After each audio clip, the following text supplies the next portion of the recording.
자, 이번 파트는 생명 시스템의 기본 단위 한번 하도록 합시다. 생명 시스템의 기본 단위.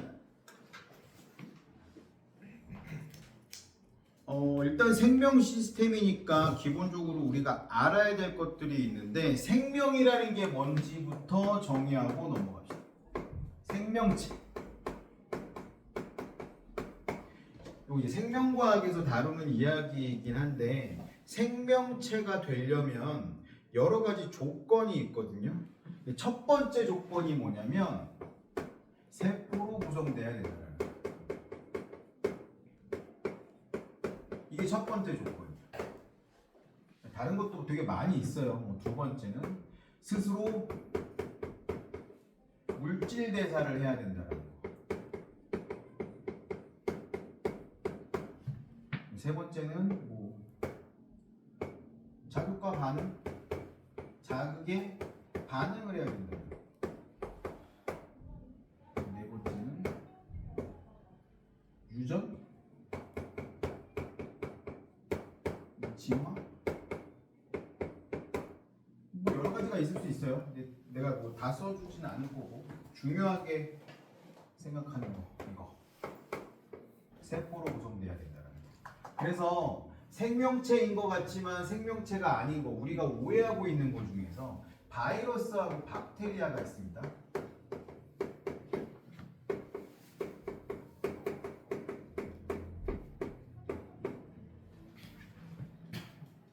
박테리아는 결론부터 얘기하면 생명이 맞고요. 바이러스는 생명체가 아니에요. 얘는 세포로 이루어져 있지 않거든.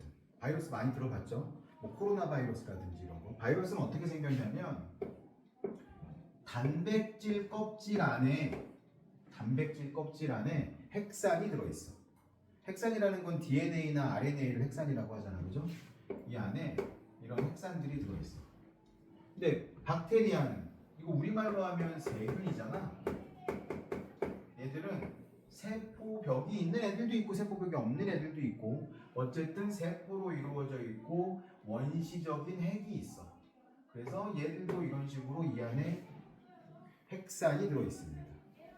근데 이걸 중학교 1학년 때 아마 배웠을 건데 중학교 1학년 때만 배우고 그 뒤로 안 배우는 건데 뭐가 있냐면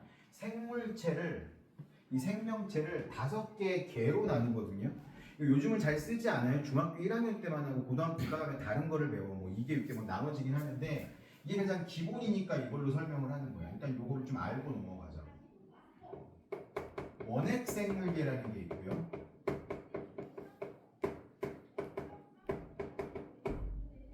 원생 생물계라는 게 있고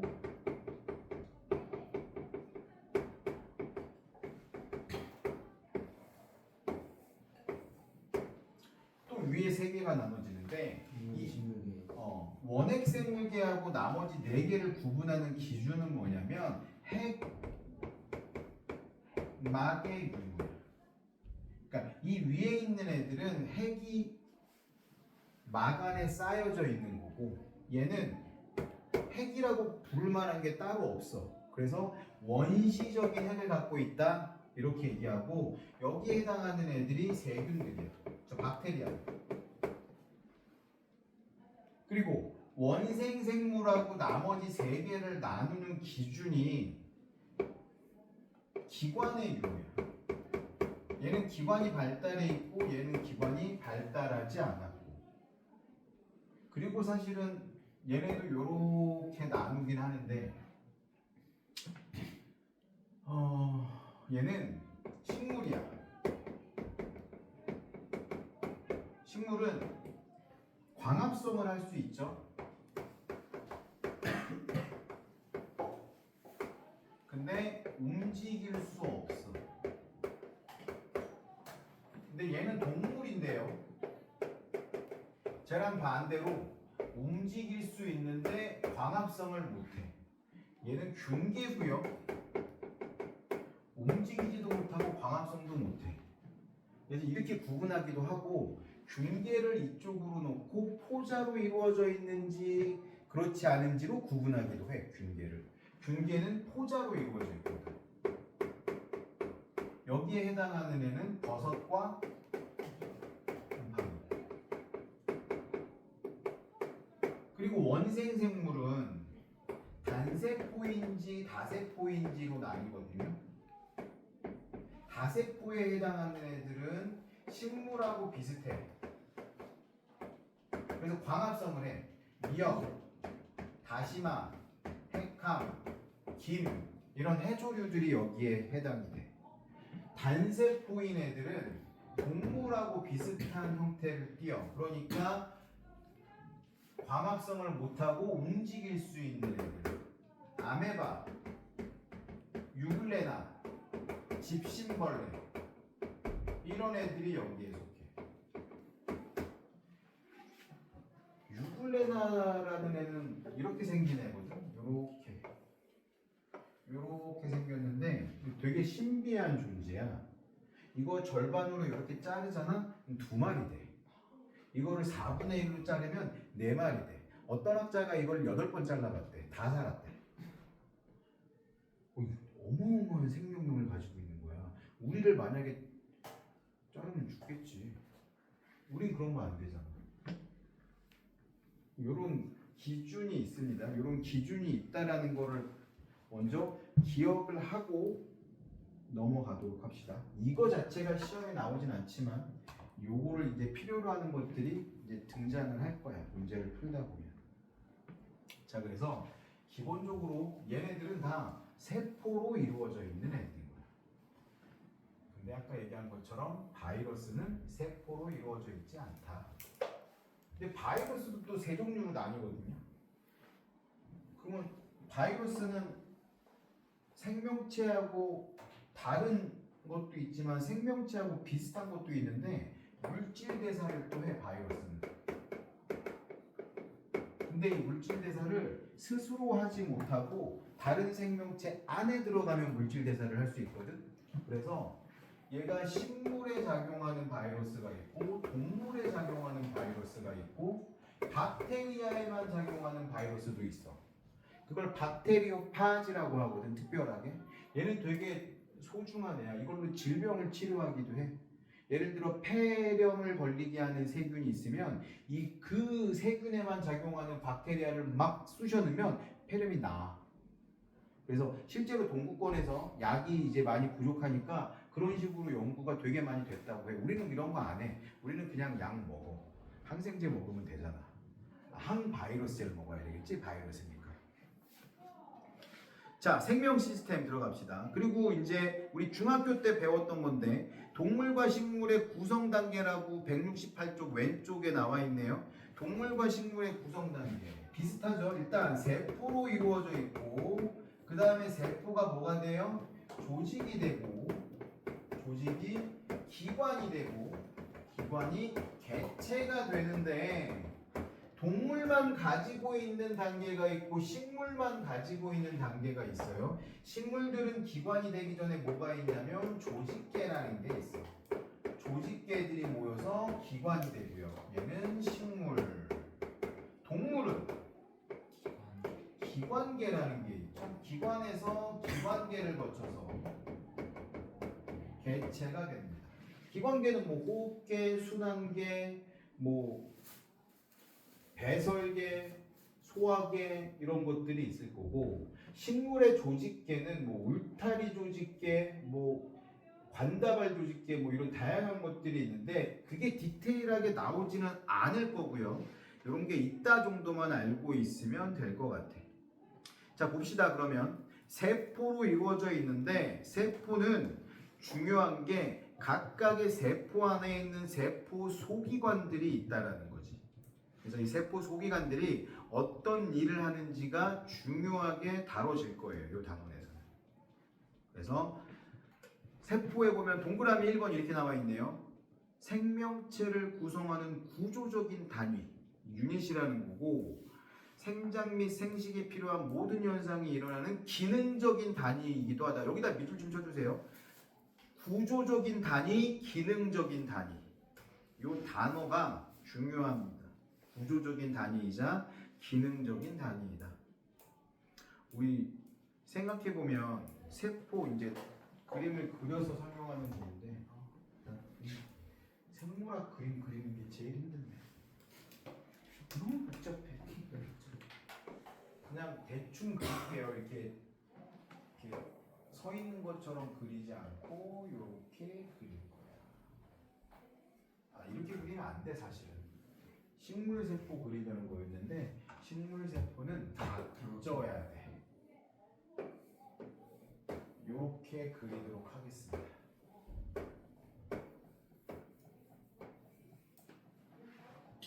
공통적인 거 먼저. 여기 핵이 있고요. 얘도 핵이 있어요. 핵에는 소포체들이 이렇게 붙어 있고 얘도 소포체가 이렇게 붙어 있고 소포체 밑에는 라이보솜이라는 애들이 이렇게 붙어 있어요. 아, 거친 면이 안쪽인가? 나 헷갈리네 갑자기. 아니 뭐 그건 중요하지 않아요. 그리고 골지체라는 애들이 이렇게 있고요. 얘가 식물이니까 얘한테는 뭐도 있어야 되냐면 엽록체라는 애들도 있어요. 그리고 미토콘드리아, 마이토콘드리아라고 불리는 애도 있어. 근데 그림을 일부러 이렇게 그리는 거거든. 실제로 시험에도 이렇게 생긴 애가 나올 거야. 꼭 그 핫도그에 케찹 뿌린 것처럼 이렇게 생긴 애가 마이토콘드리아고요. 이렇게 생긴 애가 엽록체예요. 실제 엽록체를 보면 이렇게 생겼어. 엽록체 잘라보면 틸라이트 구조라고 해가지고 이런 식으로 돼가지고 이렇게 연결돼 있어. 실제로 이렇게 생겼어요. 엽록체는.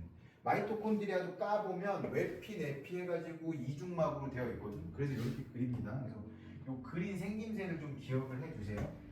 그래서 써봅시다. 이제 하나씩 쓰면서 빼먹은 게 뭐 있지? 아, 식물에 있는 액포 빼먹었는데 액포는 중요하지 않아. 내가 어렸을 때는 액포가 식물세포의 특징이라고 배웠거든. 내가 중학교 때. 근데 대학 왔더니 생물학 시험을 생물학 관련된 뭘 듣는데 식물의 특징이 아니라는 거야. 찾아봤더니 요즘은 식물에서만 발견되는 게 아니라 동물에서도 발견이 된대. 그래서 지금은 중학교에서도 액포가 식물의 특징이라고 하지 않아요. 그냥 영양분을 저장하는 걸 다 액포라. 그러니까 액포라는 거의 범위가 좀 넓어진 것 같아. 그래서 가장 중요한 게 핵입니다. 핵. 얘가 핵이야. 그리고 핵을 감싸고 있는 애 얘가 소포체. 그리고 여기 있는 애 얘 빨간 거 있죠? 라이보솜. 어떤 교재에는 리보솜이라고 나와 있는 경우도 있어요. 얘는 마이토콘드리아. 얘도 미토콘드리아라고 나와 있는 교재도 있어. 미토콘드리아는 좀 익숙한데 리보솜은 진짜 하나도 안 익숙해요. 나도 어색해. 아, 리보솜이 어색한가 보세요. 리보솜이 어색하다고? 라이보솜보다? 네. 오, 희한한데? 리보솜이란 말을 들어본 적이 없어요. 아, 그래? 얘는 골지체라고 불러요. 그리고 이제 식물에만 있는 거, 얘 엽록체. 식물에만 있는 거, 엽록체. 그리고 세포벽. 참고로 세포벽은 세 줄도 갖고 있어요. 그리고 여기 빼먹은 게 하나 있어. 세포막. 세포막을 빼먹었어.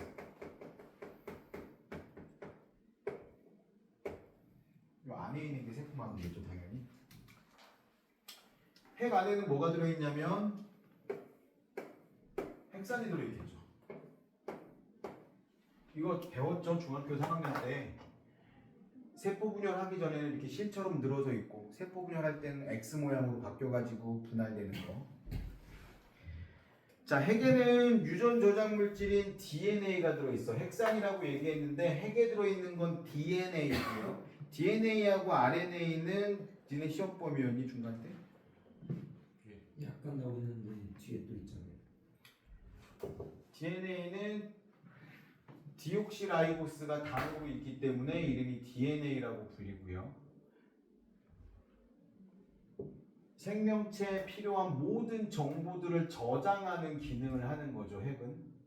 자 그러면 얘가 아까 내가 원핵 생물하고 그 위에 있는 애들하고 구분할 때 이 핵막이 중요하다라고 했는데 왜 그러냐면 핵을 막으로 둘러싸서 감싸고 있다라는 뜻인 거잖아. 그만큼 얘가 더 복잡하고 진화된 생물이라는 뜻이고 얘가 더 이 안에 있는 정보가 다양하고 더 많다라는 뜻도 되는 거예요. 그래서 핵막으로 둘러싸여져 있고요.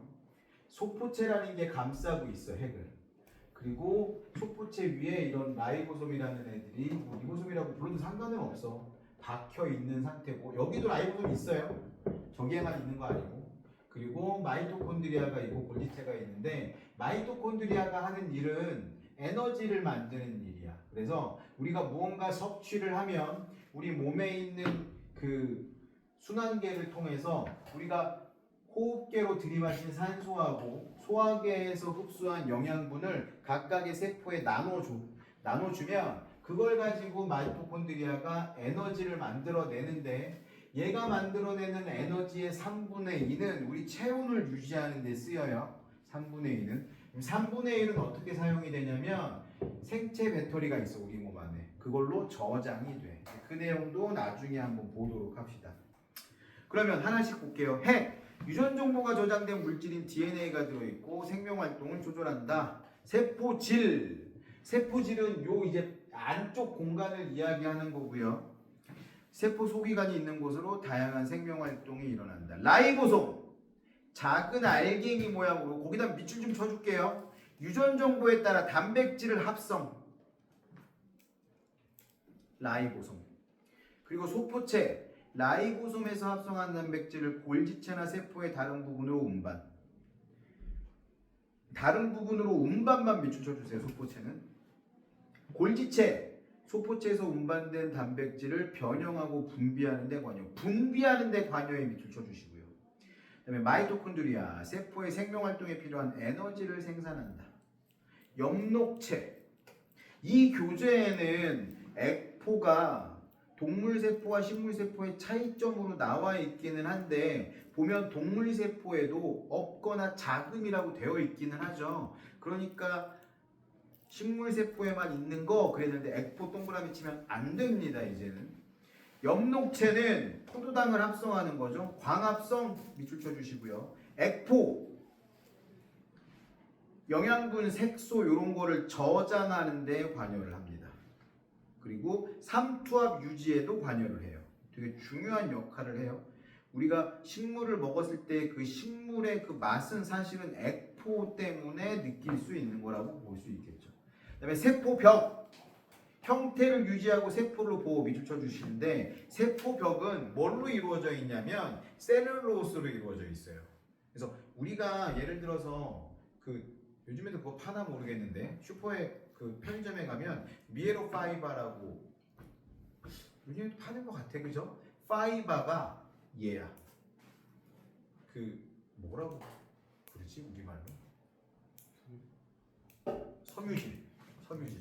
파이바. 섬유질인데 세포벽이 섬유질로 되어 있어요. 셀룰로스라는 섬유질로 되어 있어서 이거 우리는 소화 못해요. 탄수화물인데 소화 못해. 근데 소는 소화할 수 있어. 그러니까 소도 사실은 자기가 소화하는 게 아니라 소는 위가 4개가 있잖아. 되새김질이라는 걸 하거든 얘들은. 우리가 소의 4번째 위가 아마 막창일 거야. 거기에 박테리아들이 살아. 이거를 셀룰로스를 분해할 수 있는 박테리아들이 살아서 거기까지 삼키면 얘네들이 그걸 분해하는 거야. 그 다음에 다시 소가 해가지고 다시 되새김질을 하면 이거를 소화할 수 있는 상태로 만들어지니까 소화를 하는 거지. 그러니까 소는 풀만 먹고도 그렇게 살이 찔 수가 있는 거지. 사람은 똑같이 먹어도 그렇게 살이 찔 수 없. 소처럼 먹으면 죽지. 내 동생한테 우리 와이프가 했던 말이 갑자기 기억이 나. 다이어트를 한다고 샐러드를 먹는데 요만한 접시에다가 양상추랑 이런 거 올려서 닭가슴살 올려서 샐러드 먹잖아. 이만한 접시에다가 샐러드를 듬뿍 넣더니 닭가슴살을 2개 넣고 먹는 거야. 그래서 우리 와이프가 내 동생한테 그렇게 얘기했어. 뭐라고 얘기했을까? 이런 얘기했어. 영상 안 돼. 할 수 없어. 자, 아무튼 그렇게 먹으면 안 된다.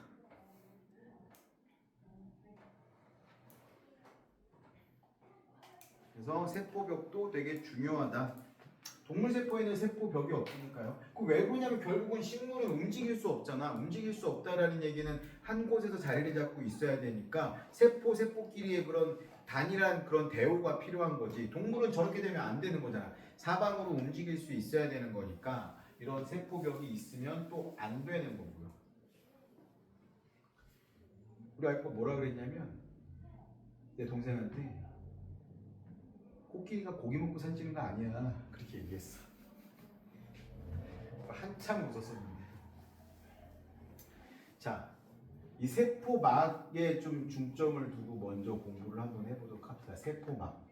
얘가 세포막 아니잖아. 세포막의 구조가 되게 중요하거든요. 세포막. 세포막은 기본적으로 어떻게 이루어져 있냐면 인지질 이중층으로 되어 있어.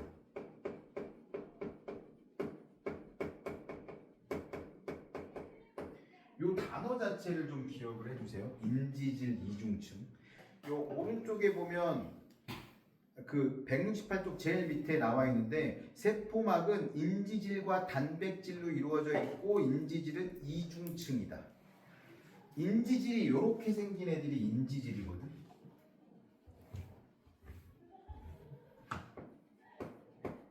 얘가 인산이고 위에 있는 애가 왜 니네 그 핵산의 단위체 할 때 인산, 당, 염기 이렇게 했었잖아, 그렇죠? 이 인산 여기에 지질이 붙어 있는 거야. 중학교 때 소화할 때 지방이 어떻게 생겼었는지 기억나? 아, 그 뭐냐 지방산이 모노글리세린 어쩌고저쩌고 이렇게 생겼었잖아, 지방이. 그렇죠? 쓸개즙이 요거를 끊는 역할을 해. 쓸개즙은 소화 요소는 아니니까. 얘가 어떻게 이렇게 끊어진 다음에 분해가 되냐면 요거랑 요걸로 분해되는 거거든. 이게 모노글리세리드. 모노, 요거 하나 붙어 있다는 뜻이야. 모노, 이 글리세린 층이 있어 얘가. 그래서 모노글리세리드. 지방산, 인산, 인과 지방산. 이 두 개가 여기 붙어 있는 거야. 이 지방산이에요. 지방산이야. 인산이랑 지방산. 산산이. 산성 물질은 아니고 그냥 그렇게 이름이 그렇다라고 생각하면 될 것 같아. 저 P랑 O랑 합쳐진 거 아니에요? 응? 인산. 얘가 얘가 인산이 아니라 인산. 인산이. 인산. 위에 건 인이에요? 얘는 인. P. 얘는 산.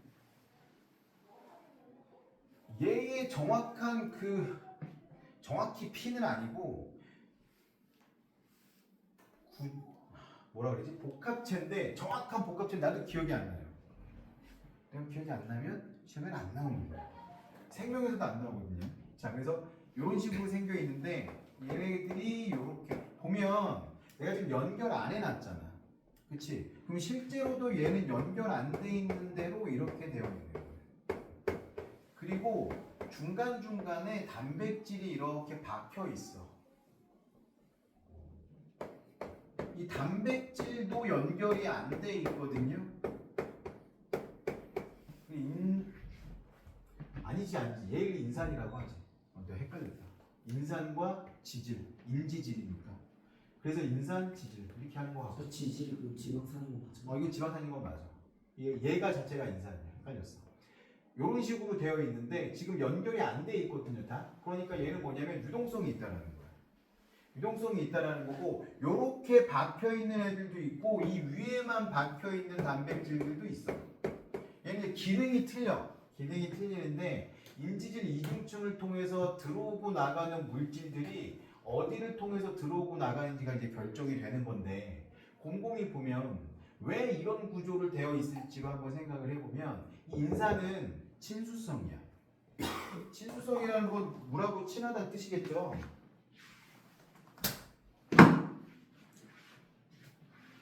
찾았어요. 잡았어. 아닌가? 저거? 얘는 친수성이고요. 얘 지질이라 그랬죠? 얘는 소수성이야. 그럼 우리 몸은 몇 퍼센트가 물로 되어 있어? 70%. 그러니까 세포 속에도 물이 많고 세포 밖에도 물이 많은 거야. 그러니까 지질이 밖에 있으면 안 되겠지. 지질로 띠를 이루어 가지고 얘를 하나를 보호하는 거야. 그러니까 기름막이 덮여 있다 이렇게 생각하면 좀 이해하기가 쉽겠네. 그런 식으로 되어 있고 이 그림 책에 있는 그림으로 한번 봅시다. 요 막단백질이라는 애가 있고 막에 있는 단백질이란 뜻이고요. 이 막단백질을 다른 말로 통로단백질이라고도 불러요. 이게 통로야. 어떤 물질들이 일로 들어오고 나가고 하는 거거든. 요 인지질 사이로 들어오고 나가는 애들도 있고 요 사이로 들어오고 나가는 애들도 있어. 그리고 사실은 이렇게 박혀 있는 애들은 여기에다가 당을 이렇게 붙이고 있는 애들도 있어. 사람은 누구나 암세포를 가지고 있거든. 그러니까 암세포의 정의를 의사들은 어떻게 하냐면, 그러니까 암에 걸렸다 아니다를 어떻게 판단을 하냐면 동일한 부위에 이런 암세포가 기준이 지금 정확히 기억이 안 나는데 1억 개에서 1억 개 아니면 10억 개였던 것 같아. 그 정도가 뭉쳐 있으면 암이 발병했다고 얘기하거든. 그러니까 우리 몸에는 암세포들이 사방에 있는 거야. 근데 그런 암세포들이 많아지지 않게 계속 얘들을 없애는 세포들이 존재하는 거지. 암세포라는 건 뭐냐면 다른 것과 공유하지 않고 계속해서 분열만 하는 애야. 그러니까 내 목적이 있을 거잖아, 세포마다. 그 일을 하지는 않고 계속해서 영양분을 받아가지고 자가 복제만 하는, 세포 분열만 하는 애들을 암세포라고 불러. 나밖에 모르는 애니까 그러니까 사회적으로 암적인 존재 뭐 이런 그런 비슷한 개념인 거야, 암세포들이. 없어져야 돼, 얘는. 왜? 얘가 없어지지 않으면 그 조직이 괴사해 버리거든. 일을 하지 않으니까. 그러면 어떻게 애들을 판단하냐면 이렇게 당이 이렇게 퍼져 나와 있으면 우리 몸에 있는 호중구나 이런 애들이 쓱 다니면서 눈이 있는 게 아닐 거잖아. 얘가 암세포인지 아닌지 어떻게 알 거야? 아니면 세균에 오염된 애인지 아닌지 어떻게 알 거야, 세포들이. 쓱 다니다가 일반적으로 암세포라든지 세균에 오염된 애들은 세균이 오염되거나 아니면 바이러스에 오염되면 얘가 끊어져. 막단백질에 있는 게. 쓱 지키는 세포들이 가다가 마이크로파지라든지 호중구들이 가다가 없어. 아이디가 없으면 일단 먹고 보는 거야. 이 새끼 죽여. 이거 잘못됐어. 죽이는 거야. 근데 이제 그게 좀 과해졌어. 내 정상적인 세포를 막 공격하기도 해. 그게 이제 아토피, 자가 면역 질환, 뭐 류마티스 관절염 이런 거. 갑자기 내 몸에 있는 이런 호중구들이 내 무릎팍 연골을 막 공격하는 거야. 아무런 이유 없이. 못 고쳐 잘. 고치기가 되게 힘들어. 면역 질환이 굉장히 힘들어. 그래서 이런 것들이 끊어지거나 하면 이거 오염된 놈이네 하고 잡아먹는 그런 기능도 하고 있으니까 아이디 같은 거다. 얘는 이제 막인 거고. 자, 여기는 친수성이고 여기는 소수성이야. 그러면 1로 지나갈 수 있는 애들은 물기가 있는 애들이 지나갈 수 있을까? 그렇지 않을까? 기름 통로니까 요것만 통과하면 쑥 지나갈 수 있을 거잖아. 그래서 물이랑 친하지 않은 애들이 절로 많이 들어갑니다. 자, 169쪽 교재로 넘어와서요. 인지질은 친수성인 머리와 애들이 물과 접한 바깥쪽을 향하고 있고 소수성인 꼬리들이 서로 마주보고 이중층으로 배열한다. 인지질 이중층이라는 단어 꼭 기억해 주시고요. 유동성이 있어서 단백질도 움직인다. 그리고 막단백질은 관통하는 거고요. 자, 이제 어떻게 하는지 한번 보도록 합시다. 세포막을 통한 물질의 이동, 선택적 투과성에 밑줄 좀 쳐주세요. 동그라미 1번 선택적 투과성. 일단 우리 몸에서 물질이 전달되는 데는 확산을 통해서 전달이 되거든요. 확산이라는 거는 농도가 높은 데서 농도가 낮은 쪽으로 퍼져나가는 거를 이야기하잖아. 가장 대표적으로 우리가 호흡을 할 때 이 폐포에서 우리가 들이마시는 공기에는 20%가 산소야. 그렇죠? 정확히 21%가 산소일 텐데 우리가 내뱉는 숨에는 산소가 없을까? 산소 있어. 우리가 내뱉는 숨에도. 그래서 왜 우리 그런 거 하잖아. 예를 들어서 어떤 사람이 기절을 했는데 이 사람 막 CPR 했는데 안 일어나면 입 벌려가지고 후 불어주잖아. 산소를 불어넣어주는 거야. 근데 우리가 내뱉는 숨에 이산화탄소밖에 없으면 그 사람 죽이는 거잖아. 그렇지 않다고. 확산으로 이루어지는 거기 때문에 맥시멈 확산이라는 건 절반 이상 넘어가지는 않는 거란 말이지. 그러니까 우리가 산소를 들이마시면 우리 그 온 몸을 돌아온 폐포에 있는 모세혈관이 이산화탄소가 많은 상태니까 이산화탄소를 폐포에다가 뿌리고 산소를 받아가고 이런 식으로 순환이 되는 거야. 그러니까 우리가 들이마셨다가 내뱉으면 여기 안에도 산소는 포함되어 있다. 어쨌든 확산으로 전달이 된다. 그래서 인지질 이중층으로 통과하는 애들은 누가 통과하는 애들이냐면 작은 애들, 산소, 이산화탄소 그런 애들, 그리고 소수성 물질들, 지방산 같은 애들. 거기다가 이 밑줄 좀 쳐주세요. 이동 물질 있죠? 인지질 이중층을 직접 투과해서 확산하는 애들, 크기가 작은 분자, 산소, 이산화탄소 같은 거, 그리고 소수성 물질들. 그리고 그 위에다가 단순 확산이라고 써놓으세요. 인지질 이중층을 직접 투과하여 확산에다가 단순 확산이라고 써주세요. 그 다음에 막단백질을 이용해서 확산되는 거 봤더니 크기가 큰 거, 그리고 전하를 띠는 애들, 이온 특히 Na 플러스하고 K 플러스가 특별히 나와 있네요. 그리고 친수성인 애들, 포도당, 아미노산 이런 애들. 얘가 왜 친수성인지 중학교 3학년 때 배웠죠. 이거 어디서 흡수돼요? 얘네들은? 포도당, 아미노산. 그 융털 속에 모세혈관이 있고 암주관이 있는데 모세혈관에 흡수가 되잖아. 물하고 같이 흡수가 되는 거란 말이야.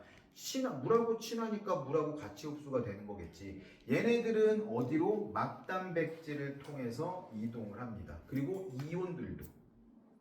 이 이온이 되게 중요하거든요. 이 나트륨하고 칼륨이. 나트륨하고 칼륨이 왜 중요하냐면 뉴런 배웠죠. 이렇게 생긴 뉴런이 있어. 뉴런이 있는데 여기서 신호를 받아가지고 여기로 갖다 주는 거거든. 그러면 신호가 어떻게 전달되는 거냐면 역치라 그러는데 내가 자극을 탁 줘 얘를. 그러면 신호가 양쪽으로 퍼지는데 신호가 퍼지면서 어떤 형태로 신호가 퍼지는 거냐면 밖에 있는 나트륨들이 세포, 이 뉴런 세포 안으로 밀려 들어오면서 전이차가 생겨가지고 신호가 전달이 되는 거거든. 우리 몸에서도 전류가 흐르는 거야. 되게 미세하지만 한 100mV 정도밖에 안 돼. 되게 작아. 되게 작은 전류가 흘러서 뭐 그런 거 있잖아. 개구리 잡아다가 죽은 개구리인데 개구리 신경에다가 전기 연결하면 다리가 막 움직이거든. 근육이 움직이는 거야. 죽어 있는 애도. 물론 살아있는 애한테 해도 마찬가지고. 이런데 예를 들어 뭐 어디 빡 찌면 막 전기 온 것처럼 막 찌릿찌릿한 느낌 나잖아. 이거 그런 거야. 우리 몸에 전기가 일순간에 확 퍼지는 거랑 마찬가지인 거야. 근육이 엄청 찌릿찌릿하고 막 느낌 되게 이상하잖아. 그러면.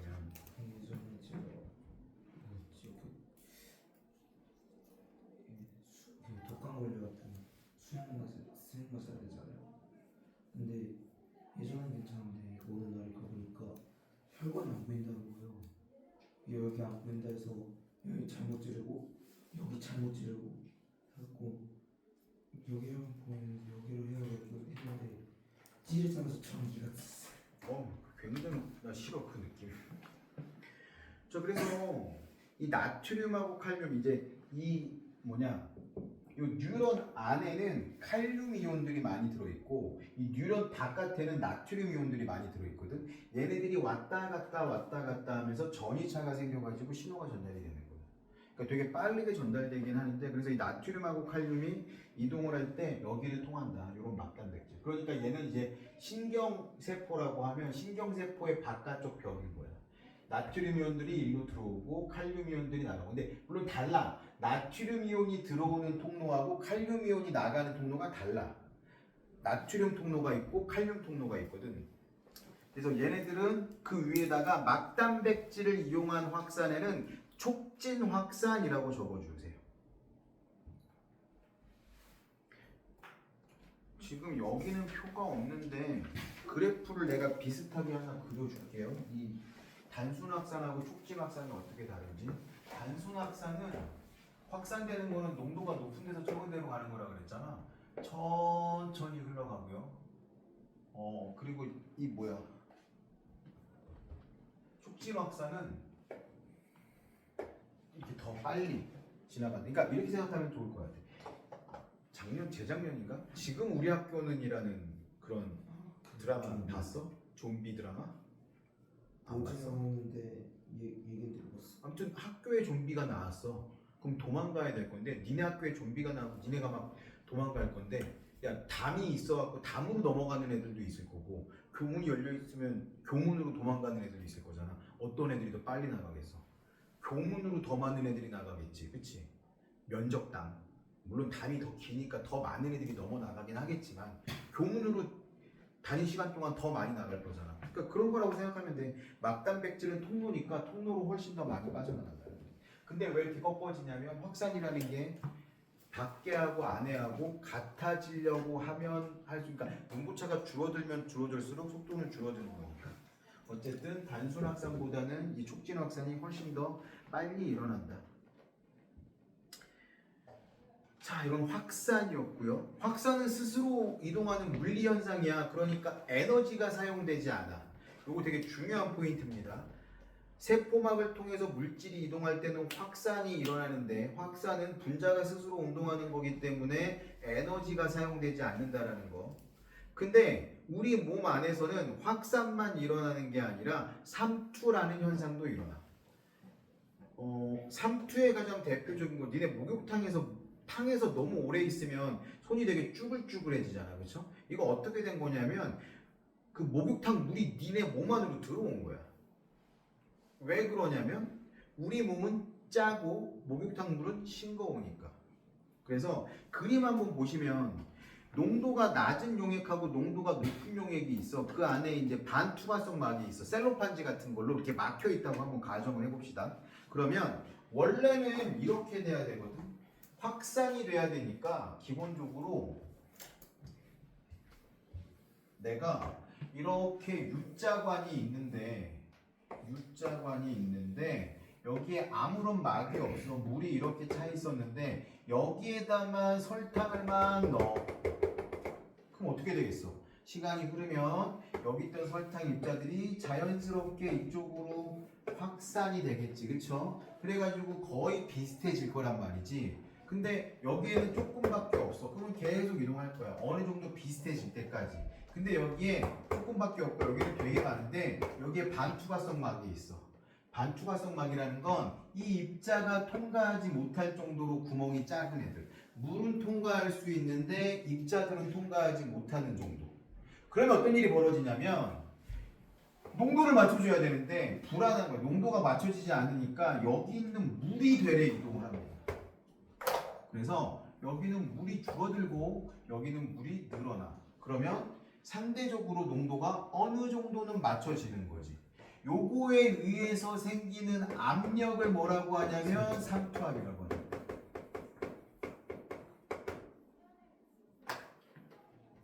그러니까 삼투압이 높다라는 건 더 많은 물질이 이동한다라는 거. 한번 생각해 봅시다.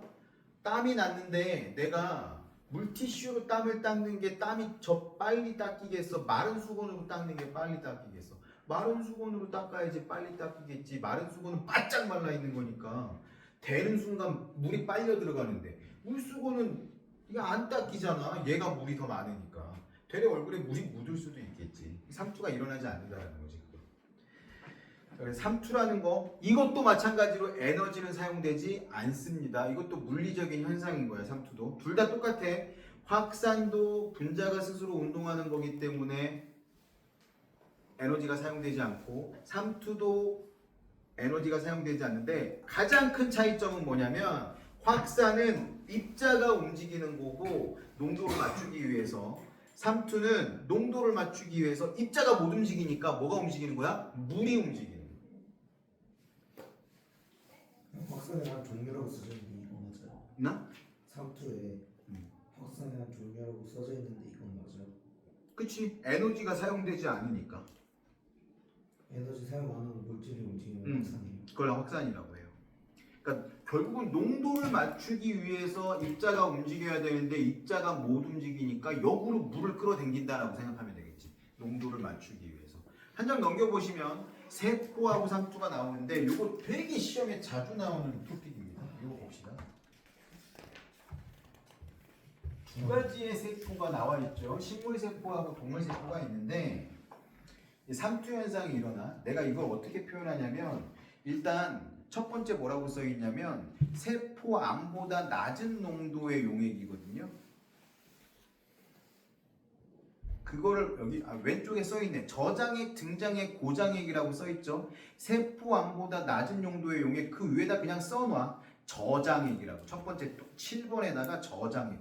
왼쪽에 있긴 한데 직관적이지 않잖아. 그 위에 저장액, 가운데 거는 등장액, 끝에 거는 고장액. 이런 거라고 생각하면 돼. 내가 UFC에 나갈 거야. 그러니까 동네 UFC야. 동네 UFC. 동네 사람들끼리 친목을 다지기 위해 UFC 경기를 열었어. 근데 경기장에 딱 들어가야 되는데 긴장이 될 거 아니야. 일단 딱 들어갔는데 얘가 초딩이야. 아씨, 그럼 할만하잖아 이제. 어떻게 되겠어? 어깨가 쫙 올라가겠지. 일로 와, 일로 와. 이게 커지는 거야. 근데 딱 들어갔는데 나랑 비슷해 얘가. 그러면 쫄 필요도 없지만 뭐 기세등등할 필요도 없으면 비슷한 상황인 거고 딱 들어갔는데 누가 봐도 조폭이야. 아씨, 겁나 맞을 것 같아. 그럼 어떻게 돼? 사람이 좀 움츠릴 거 아니야. 그런 상황인 거야. 고장액은 나보다 더 고단수인 거야. 그러니까 뭐냐면 고장액은 짠물이야. 짠물. 진짜 짠물에 들어가면 어떻게 되겠어? 농도가 얘가 훨씬 진하니까 원래 입자가 들어와야 되는데 우리 세포 안으로 못 들어오니까 물이 나가는 거야. 그러니까 애가 쪼글쪼글해지는 거야. 조심해야 될 건 뭐냐면 들어오지 않는 건 아니야. 물이 들어오는 건 적은데 나가는 게 많으니까 얘가 쪼글쪼글해지는 거야. 근데 처음에 나온 저장액은 그냥 물이야 물. 여기는 소금이 있는데 여기는 소금이 없어. 그러면 얘가 나가고 싶은데 못 나가니까 밖에 있는 물을 끌어당기는 거야. 나가기도 해. 나가는 건 적은데 들어오는 게 많으니까 애가 빵빵해지는 거야. 그러면 어떤 일이 벌어지냐면 물의 양이 많아서 세포가 부풀다 터진다. 그거 용혈이라고 적어 놓으세요. 왜 용혈이라고 적어 놓으냐면 이 그림에 있는 세포는 적혈구니까. 용혈은 터진다는 뜻이야. 학교 박사한테 물어봤을 때 다른 세포 터져도 용혈이라는데 맞아요? 터지니까. 터지는 거. 그러니까 적혈구로 하는 이유는 뭐냐면 적혈구는 터지면 빨간 게 보이잖아. 눈에 띄게. 그래서 적혈구로 주로 많이 표현하는 거야. 그래서 얘는 쪼그라들고 얘는 더 커져. 근데 등장액은 들어오고 나가는 게 똑같으니까 똑같은 거고. 근데 식물 세포는 달라. 얘는 터지고 싶어도 터질 수가 없어. 왜? 세포벽이 있어가지고 빵빵해져. 이걸 뭐라고 하냐면 팽윤이라고 합니다. 팽윤. 이거 적어놓으세요. 팽윤. 빵빵해졌다는 뜻이야. 그리고 마찬가지로 고장액에 집어넣었더니 세포벽이 이렇게 있어. 세포벽은 형태를 유지하는 애잖아. 그럼 세포벽 안에 세포막이 있는데 세포막이 쪼그라들어. 왜? 물이 빠져나가니까. 이걸 뭐라고 하냐면 원형질 분리라고 해요. 요것도 적어놓으세요. 세포막과 세포벽이 분리된다. 그걸 원형질 분리라고 해요. 하지만 형태는 유지가 되겠죠. 그래서 일상생활의 상투에 의해 배추를 소금물에 담가두면 배추에 있는 물이 빠져나가겠지. 그러니까 폼이 죽는다고 하잖아. 김장할 때 배추가 이만했는데 김장하고 나면 애가 쪼그라들어 있잖아. 이래야지 저장도 하지. 먹을 수도 있고. 물이 빠져야 썩지도 않고 소금이 돼야. 이렇게 하는 거고. 식물의 뿌리털에서 토양에서 물을 흡수하는 것도 이것도 마찬가지야. 삼투압에 의해서 물이 빨려 들어가는 거야. 식물세포 안으로. 어디까지 올라가? 쭉쭉쭉쭉 이파리까지 올라가야지. 그래야지 물이 저기 꼭대기에 있는 이파리까지 다 전달이 되겠죠. 어렵지 않죠 여기. 그래서 요 용어들 저장액, 등장액, 고장액, 그리고 용혈되는 거, 그리고 세포가 식물세포가 빵빵해지는 팽윤 현상, 식물세포에서 세포막과 세포벽이 분리되는 원형질 분리, 이런 것들 꼭 기억해 주시고, 171쪽 한번 풀어봅시다. 이것도 숙제를 해야 되겠다. 이거는 다음 시간에 하지. 171쪽만 풀어봅시다. 네. 식물에